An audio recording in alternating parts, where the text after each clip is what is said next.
Immediately following our eating of the matzah and motzi matzah, we are commanded to eat maror. Maror, though in the times of the Beis Hamikdash was a mitzvah d'oraisa, though it was a biblical commandment, nowadays it is a mitzvah d'Rabbanan. Now, interestingly, the Torah commanded that generation, the generation that left Mitzrayim, the Yotzei Mitzrayim, they were commanded to eat maror. Al matzos u'marorim yochluhu.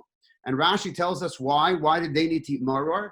To remember vayimaru es chayehem. They were called to remember all of the tragic nature and the bitterness of their lives in Mitzrayim. So even that first generation was commanded to eat maror. Now, I understand fully well why the future generations of Jews, the future generations of Am Yisrael, were commanded to eat maror. But that generation that was just freed, they needed to eat maror. Why would they possibly need to eat maror? Imagine, would a Holocaust survivor need to eat something bitter in 1945, just as he or she was being liberated, to remind them of the life that they were leaving?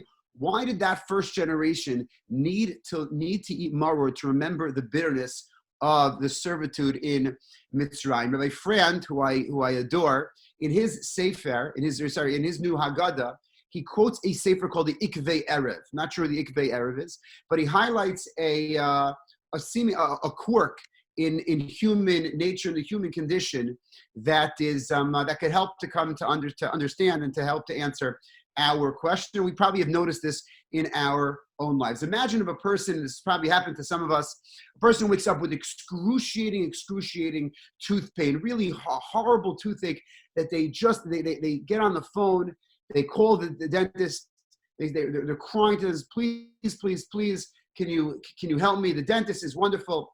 The dentist cancels everything, makes an open spot for them, and brings them in, clears out the office in an emergency situation. The dentist opens up his entire schedule for this dental emergency, and then determines the problem, performs the root canal, and then before leaving, the patient looks at the dentist and says, "So, how much do I owe you?"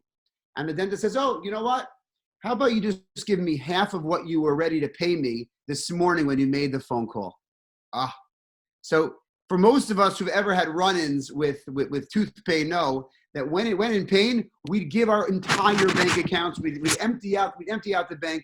But once it's gone, what happens the next day or the day after? Do we even really remember the acute pain that we felt? Or does the memory just fade into the oblivion? And even if we do we remember the intensity and the acuteness of the pain? Human nature, as he writes in the Sefer Ikvei Erev, is that once we're out of a specific circumstance, even a dreadful one, we tend to forget the favors, and we tend to forget all the favors and all the goodness that people did to help out to us in our time of need. And that's why we need a mitzvah of maror. That's why even that very first generation of the Yotzei Mitzrayim needed the mitzvah of maror even back in Egypt.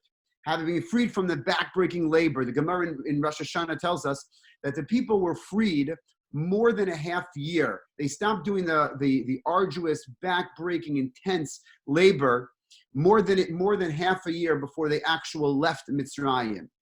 And Bnei Yisrael might have forgotten the bitterness of the torture, and they would have failed to adequately express appreciation, show real, genuine hakaras hatov for being saved from that terrible fate.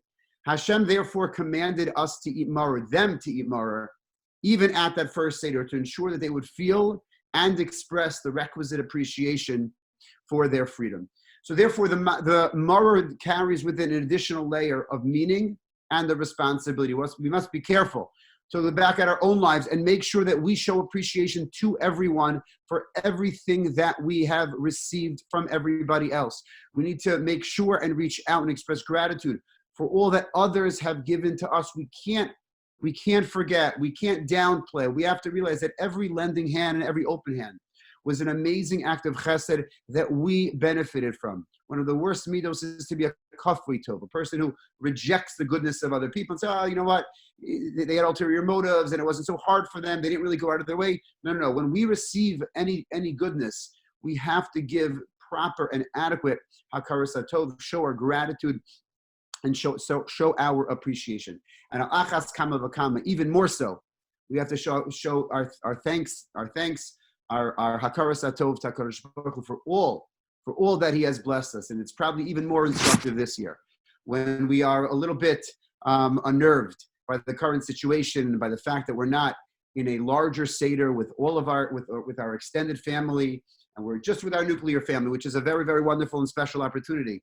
But to realize even more now than ever that we have to be mindful and thankful of everything that HaKadosh Baruch Hu has blessed us with, and truly, truly, truly be appreciative of even those Maror situations in life. Mix the Maror with the matzah, with the charoset, eat all as one, really and really appreciate and realize and be mindful and cognizant that all that is really a blessing from HaKadosh Baruch Hu.